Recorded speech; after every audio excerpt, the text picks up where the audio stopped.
제2차 세계대전이 끝난 후부터 유대인의 6월절이면 꼭 등장하는 아름다운 노래가 있다고 그럽니다.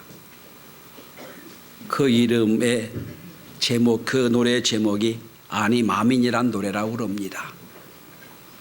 이 아니 마민이란 노래는 이름은 히브리어로 나는 믿는다라는 뜻입니다. 그런데 그 노래가 작곡된 곳도 불러진 곳도 사람이 살 수 없는 아우슈비츠 수용소였다고 그럽니다. 그 노래는 이렇게 시작합니다. 우리는 구세주가 오리라는 걸 믿습니다. 그러나 그는 조금 늦게 오십니다. 가스실로 끌려가면서 곧 죽음의 문턱을 넘어가고 죽게 될 겁니다. 죽으면서도 그들은 그 죽음을 마주하면서도 하나님에 대한 믿음을 잃지 않고 주님은 오십니다. 그러나 좀 늦게 오십니다. 라는 신앙 고백을 했다는 겁니다. 최악의 상황에서 그들은 최선의 신앙 고백을 드렸다는 겁니다. 또 역시 제2차 세계전이 끝난 후 연합군이 독일이 만든 포로 수용소를 점령하기 시작을 합니다. 가장 악명 높은 폴란드의 아우슈비츠 수용소를 점령해 들어갑니다. 연합군 군인 하나가 가스실을 가서 구경을 하고 점령을 하고 확인하고 돌아와 외친 말이 있습니다. 여긴 지옥이다. 여긴 지옥이다. 타임지에 이 기사가 기록됐다고 그럽니다. 저도 2번이나 아우슈비츠 수용소를 가서 방문한 적이 있습니다. 가보면 진짜 지옥이 다른 곳이 없어요. 가스실 바로 옆에 가시로 죽었던 많은 사람들이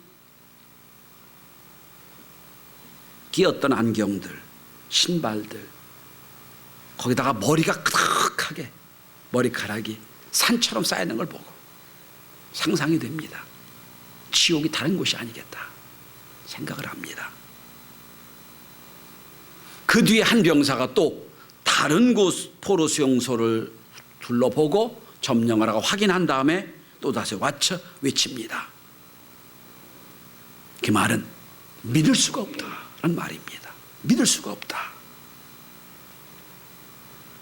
다른 연합군 군인들이 도대체 무엇을 보고 믿을 수가 없냐라고 외친 병사를 따라가서 보니 병사가 손가락질로 가르치는 거 보니 수용소 벽면에 많은 낙서가 되어 있는데 낙서의 2줄 가운데 한 줄이 하나님은 선하시다.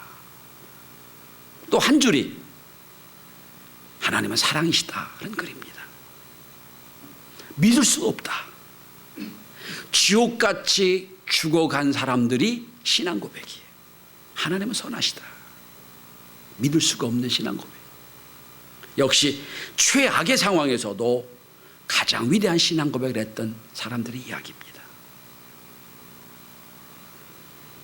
오늘 본문은 이스라엘 백성들이 바벨론 포로 70년간의 어려움을 끝내고 이스라엘로 돌아와서 지난 70년을 회고하는 내용 중에 한 대목입니다.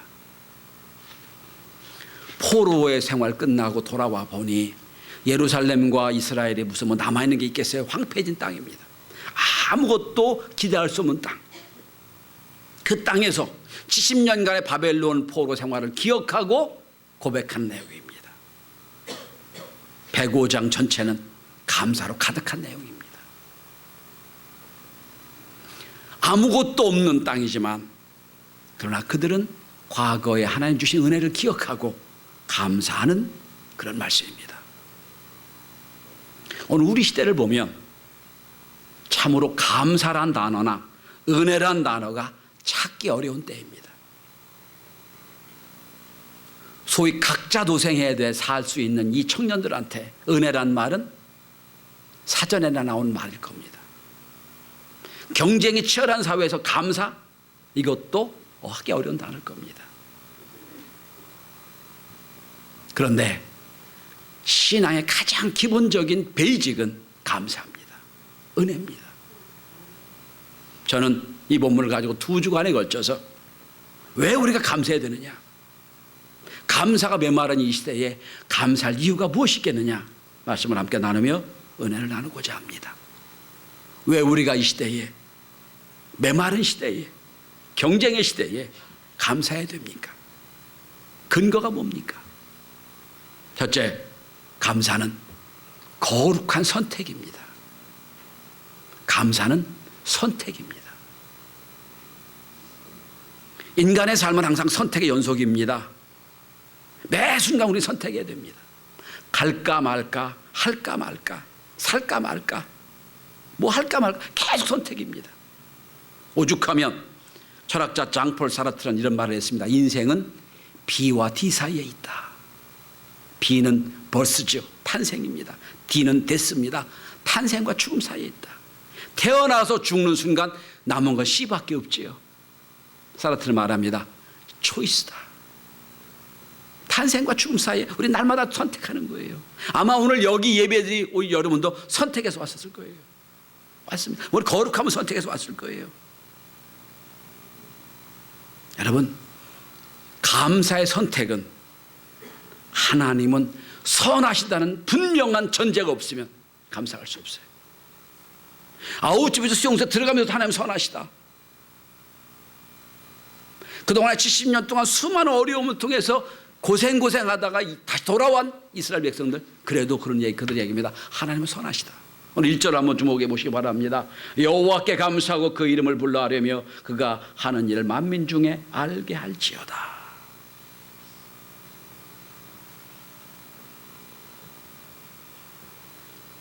이스라엘 백성들의 시편을 보면 항상 나오는 단어입니다. 그는 선하시며 그는 긍휼이 풍성하시며 그는 자비가 많으시고, 계속 똑같은 단어가 나와요. 왜 그렇습니까? 그것은 신앙의 기초이기 때문이에요. 이 시대의 탁월한 신학자인 오스월드 챔버스는 그런 말을 합니다. 죄의 뿌리는, 모든 죄의 뿌리는 하나님이 선하다는 것을 인정하지 않은 데 시작을 한다. 모든 죄의 뿌리는 하나님은 선하시다. 인정하면 끝나는 거예요. 이걸 인정 못하기 때문에 죄가 들어간다는 거예요. 전 이 말에 100% 동감합니다. 여러분, 오늘 하나님은 선하시다라는 이스라엘 백성들의 표현인데, 여러분 오늘 본문의 시편 105편은 똑같은 구절이 4번이나 나옵니다. 한번 보시기 바랍니다.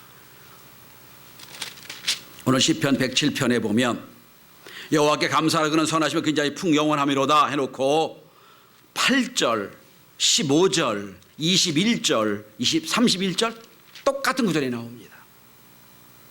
우리 한번 8절을 4번 나오지만 4번 다 안 읽고 8절만 읽겠습니다. 같이 읽습니다. 시작. 여호와 인자하심과 인생 행하신 기적으로 말미암아 그를 찬송할지로다. 15절도 마찬가지입니다. 21절도 마찬가지입니다. 30절도 마찬가지예요. 똑같은 말이 4번 나와요. 전 이 시편 107편에 4번 나오는 이 똑같은 구절이 앞에 나오는 말이 인생에 경험한 4가지 상황이라고 생각합니다. 인생은 여러 상황을 만납니다. 그러나 그 모든 상황에서 똑같이 한결같이 말합니다. 여호와 인자하심과 인생 행하신 기적으로 말미암아 그를 찬송할지로다. 하나님의 선하심, 하나님의 인자하심, 이것 때문에 그들은 감사할 수 있던 겁니다. 오늘 이스라엘 백성들은 때로 환난을 당하고 핍박을 당하고 또 어려움을 당한 4가지 인생의 상황에서도 그들은 똑같은 고백을 합니다. 하나님은 선하시다. 그리고 그들은 감사를 선택합니다. 오늘 이 시의 내용을 보면 도저히 감사할 수 없는 상황을 만나는 걸 보게 됩니다. 그런데 그 모든 환경에서 그들은 고백합니다. 하나님은 인자하시다. 사랑이 많으시다는 고백이. 성도 여러분, 하나님의 경외하고 하나님의 선하심, 하나님의 인자하심을 채워야 될 우리 영혼의 공간에 그것이 안 채워지면 불평과 원망과 하나님을 향한 미운 마음이 들어와요. 이게 사탄이 역사하는 거예요. 다윗은 사울 왕에게 쫓겨다니기 시작합니다. 왕이 된 뒤에, 왕으로 인정받은 뒤에 수많은 세월, 역사가는 대략 한 15년 정도 쫓겨다녔다고 생각을 합니다. 그래 쫓겨다니면서 그 다 사회에서 소외되고 불평분자, 반정부주의자 이들과 함께 연합해서 활동하게 됩니다. 대략 한 400명의 사람들과 함께 활동하게 됩니다.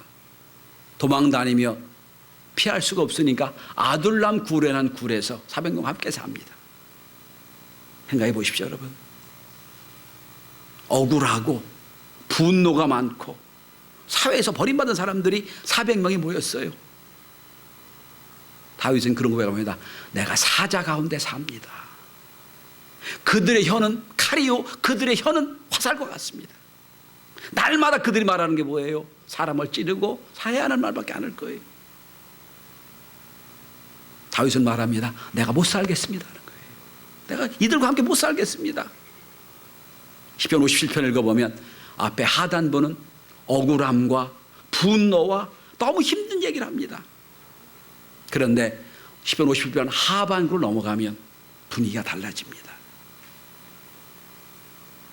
400명의 반체제 인사와 억울한 사람들, 분노가 같은 사람들과 함께 살면서 사자 속에 함께 산다고 하면서도 57편 마지막 이렇게 고백합니다. 그는 이렇게 외칩니다. 내 마음이 확정되고 확정되어 싸우니 내가 노래하고 내가 찬양하리다. 뭘 결정한 거예요? 상황이 바뀌었나요? 안 바뀌었어. 똑같은 상황이에요. 그런데 그는 감사를, 찬양을 선택한 겁니다. 오늘 여러분, 우리 인생에서 수많은 선택을 하게 될 때 항상 감사와 찬양을 선택하는 위대한 결정이 있길 바랍니다.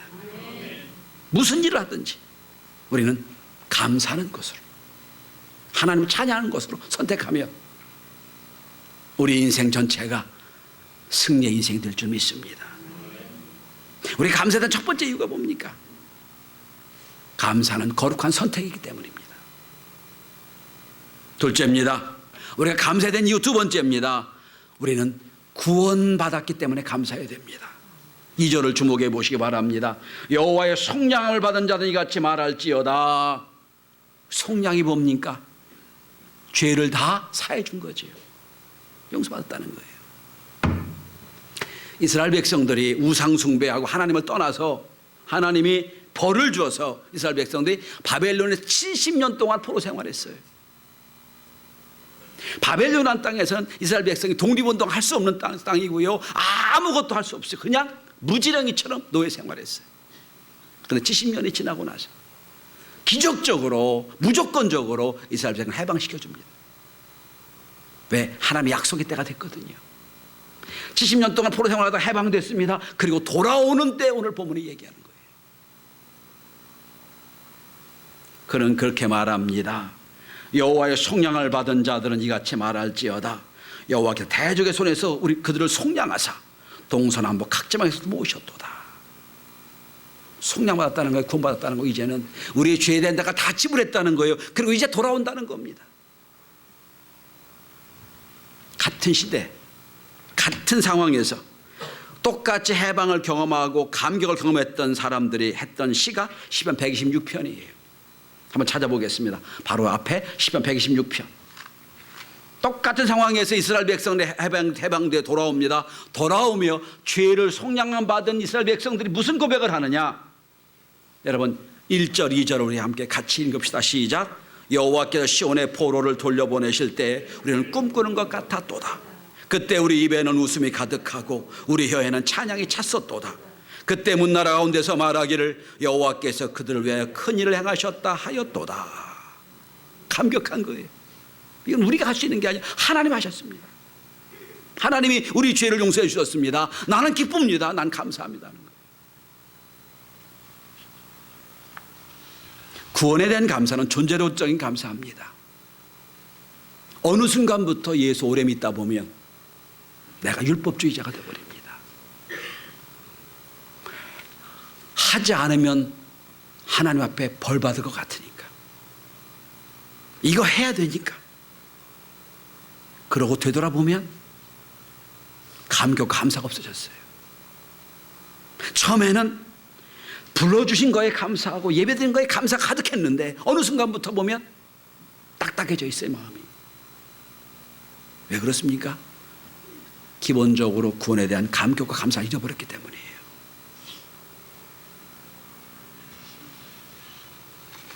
이스라엘 백성들은 죄에 대한 대가가 얼마나 큰지를 압니다. 70년 동안 너무 힘들었던 걸 압니다. 그리고 그 죄에 대한 대가를 도중에 다 지불하셨기 때문에, 다 용서받았기 때문에 돌아와서 감격해하는 거예요. 시편 116편을 보면 똑같은 사람이 이런 고백을 합니다.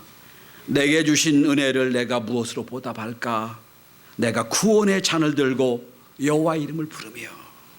무엇으로 보답할까? 내 죄 용서받은 거 무엇으로 보답할까? 구원의 잔을 들고 라고 표현합니다.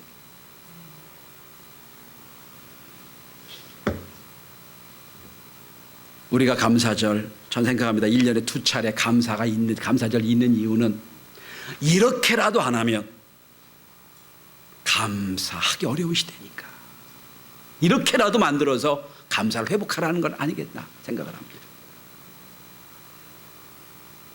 철로 역정의 저자 존 버녀는 그런 말을 했습니다. 죄에 대한 두려움을 느껴본 적이 없는 사람은 은혜의 가치를 알지 못한다.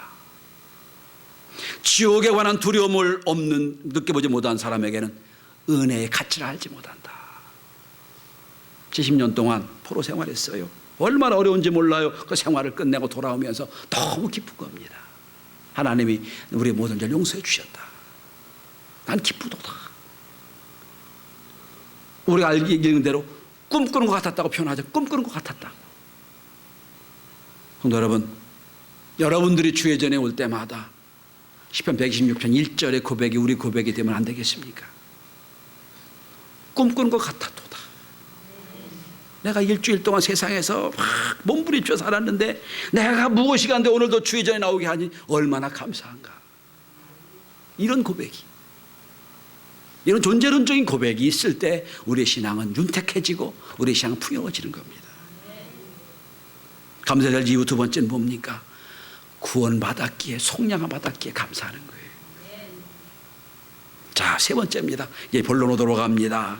여러분, 오늘 107편은 네 가지 상황이 나옵니다. 다음 주 세 가지 말씀, 오늘 첫 번째 말씀드립니다. 오늘 다시 본문을 보시면 1절부터 9절까지 오늘 본문을 볼 텐데, 자, 특별히 4절부터 9절까지 이스라엘 백성이 겪었던 일 중에 한 가지를 감사하다고 표현하는 거예요. 그 중에 뭡니까? 방황할 때에 응답해 주시고 함께 하심을 감사하는 거예요. 자, 오늘 본문을 보시면 여러분 4절입니다. 그들이 광야 사막길에서 방황하며 거주할 성을 찾지 못하고. 자, 저를 보세요. 바벨론에서 해방됐어요. 70년 동안 해방됐단 말이에요. 그럼 바벨론에서 해방됐으니까 이스라엘 백성들을 다 집으로 돌아가라. 트럭을 빌려서 이스라엘 백성들 이스라엘로 돌아온 게 한 게 아니에요. 무슨 기차를 동원해가지고 너 도양으로 돌아가라 한 게 아니에요. 해방시켰지만 그들은 이제부터 고향까지 수백 킬로를 걸어와야 돼요. 해방은 됐어요. 그런데 집으로 돌아오는 길이 버스 타고 비행기 타고 오는 길이 아니란 말이에요. 그게 오늘 4절이에요. 광야 사막길에 방황했다는 거예요. 광야를 통과해 옵니다. 고향으로 와야 되니까. 그때 해방은 맞이했지만 막상 현실적으로 만나는 문제는 뭡니까? 우리 인생에서 만나는 문제들입니다. 자, 본문을 보시기 바랍니다. 4절부터 6절까지 우리가 절대로 경험하고 싶지 않은 이야기들이 나옵니다. 보겠습니다. 자, 4절 방황, 5절 피곤, 6절 근심, 6절 마지막 고통. 우리 인생에선 이건 없었으면 좋겠다는 단어들이에요. 혹시 지난 1년 동안 우리의 삶이 방황하고 피곤하고 근심 중에 고통 중에 사는 분들이 없었습니까? 그거는 내가 받았어. 내가 하나님 자녀가 확실한데 내 인생을 걸어오는 중에 광야 사막길에서 혹시 이런 단어로 내가 표현될 수밖에 없는 인생을 살았던 적이 분들이 있을지 모르겠어요.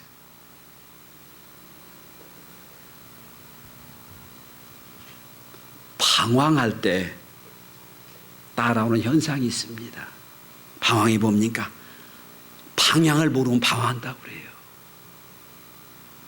내가 이거 해야 되는 건지 안 해야 되는지 속으로 방황합니다. 이 일을 하긴 하는데 가치를 모르면 방황합니다. 그래서 오늘 본문을 보시기 바랍니다. 여러분 5절에 보면 방황하고 피곤합니다. 피곤이 뭐죠? 무슨 일을 할 때 의미가 있고 가치가 있으면 일해도 피곤한 줄 몰라요. 그런데 그 일이 가치를 느끼지 못할 때 조그만 일도 피곤해요. 힘들어요.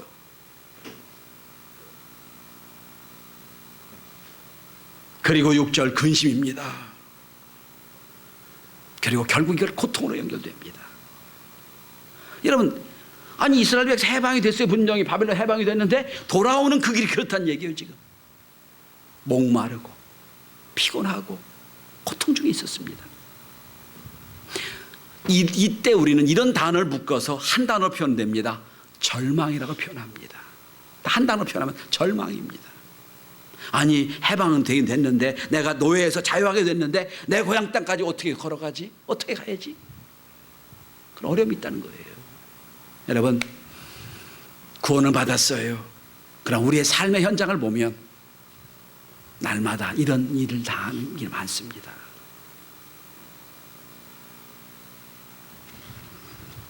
신학자 폴 틸리는 현대인은 수많은 지식과 진보된 지식과 기술과 고도의 문화가 있다. 역대 이래 이렇게 행복할 수밖에 없는 조건을 타고난 사람들은 없었다. 그런데 현대인은 지울 수 없는 세 가지 어둠의 그림자가 쫓아다닌다. 첫째는 공허감이다.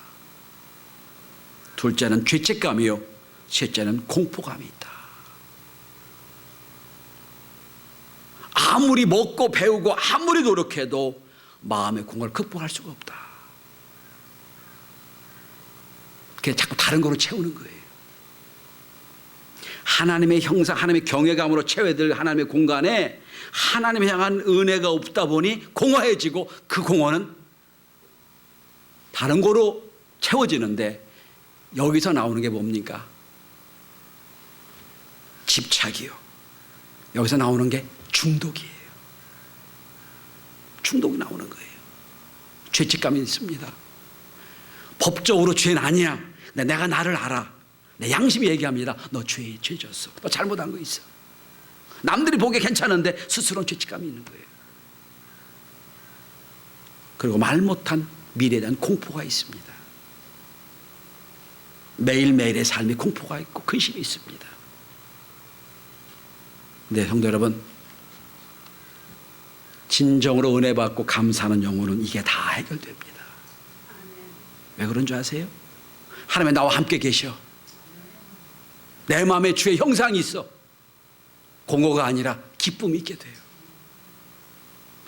내 마음속에 죄책으로 가득해. 십자가 바라볼 때마다 주님이 나를 왜 용서해 주셨어요? 미래에 대한 두려움과 공포가 있습니다. 그때마다 주님 말씀하십니다. 내가 내 손을 잡고 간다. 내가 내 앞서 구름기둥 불기둥 인도하겠다. 말씀이 얼마나 위로가 됩니까? 자, 이런 환경 이스라엘 백성들이 피곤하고 지치고 그 절망 중에 있는 상황에서 이스라엘 백성들은 감사하게 됩니다. 이유가 뭡니까? 왜 감사하게 됩니까? 6절입니다. 그들은 방황하고 피곤하고 근심 중에 고통 중에 있었지만 그들은 그 상황에서 그들의 조상 하나님을 다시 한번 확인합니다.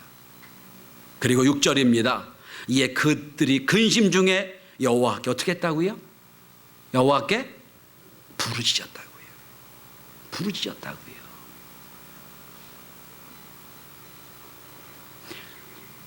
너무 힘들고 어려울 때 우리 믿음의 조상들이 했던 그 모든 과정 중에 하나님이 이렇게 도와주셨는데 깨달은 게 뭡니까? 부르짖는 거예요. 부르짖었더니 자, 이제 저하고 여러분 눈으로 저를 따라오시기 바랍니다. 자, 부르짖음에 6절입니다. 건지시고 7절에 인도하사 7절 마지막에 성읍에 이르게 하셨도다. 이게 이게 이들의 감사의 고백이에요. 좌절해서 피곤합니다. 너무 힘듭니다. 근심 중에 있을 수밖에 없는데 남들은 이걸 절망이라고 부르는 상황에서 그들은 깨달았습니다. 부르짖었더니 하나님이 바른 길로 인도해 주셨어요. 여러분 국어 공부 다 하셨죠? 7절 바른 길은 뭐와 대꾸입니까? 4절이에요. 방황했더니. 방황이 아니라 바른 길 인도해 주시는 거예요. 피곤했습니다. 어려웠습니다. 주님이 인도해 주셨어요. 그리고 거할 성읍에 이끌어 주셨습니다. 여러분 주님이 우리를 부르시면서 너 나 쫓아오면 날마다 내 인생의 꽃길만 인도해 줄게 라고 약속한 적이 없어요. 때로 우리의 신앙의 꽃길도 있고 가시밭길도 있고요. 사망의 음천골도 있어요. 그런데 우리는 거기서 깨달은 게 하나 있어요. 내가 힘들고 어려울 때 주님이 약속한 근거를 가지고 부르짖고 기도하는 거예요. 부르짖으면 기도했더니 이런 은혜를 주셨다는 거예요.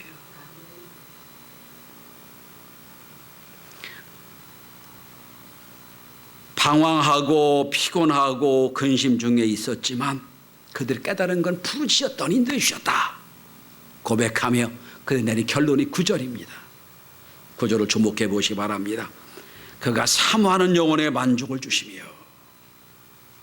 사모도 뭡니까? 간절히 구하는 게 사모라고 그러죠. 그 다음에 뭡니까? 줄인 영혼에게 좋은 것으로 채워주심이로다.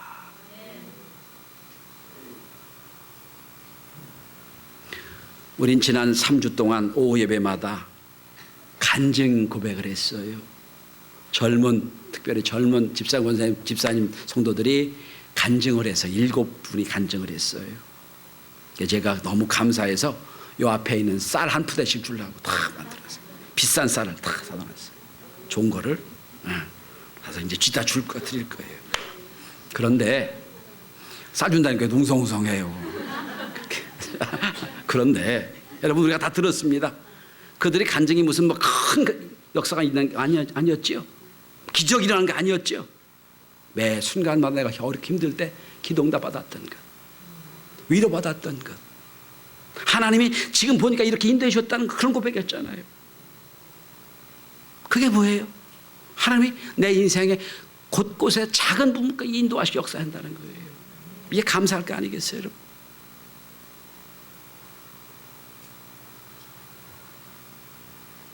혹시 여러분 오늘 본문의 4절, 5절, 6절에 있는 이런 단어로 표현할 수밖에 없는 인생을 사신 분이 있다면 성경이 약속한 근거로 이스라엘 백성의 조상이 믿던 하나님의 역사로 오늘 우리가 부르짖는 은혜를 체험할 때 하나님이 함께 계심을 느끼고 감사할 수 있습니다. 혹시 방황하는 분이 있다면 부르짖어 건져주시고 인도하시고 바른 길로 바른 성부로 이르게 하시는 하나님의 놀라운 축복과 은혜가 있게 되길 바랍니다. 사모하는 영혼에게 좋은 걸 주시는 하나님, 줄인 영혼에게 좋은 걸 주신 하나님, 그 체험을 한 것 그 자체가 감사할 일이에요. 우리 성도들이 날마다 기도응답을 통해서 감사가 넘치는 삶이 되기를 간절히 원합니다. 오늘 시편 107편은 4가지 상황이 나옵니다. 다음 시간에 제가 3가지 상황을 또 말씀드리겠습니다. 결론이 뭡니까?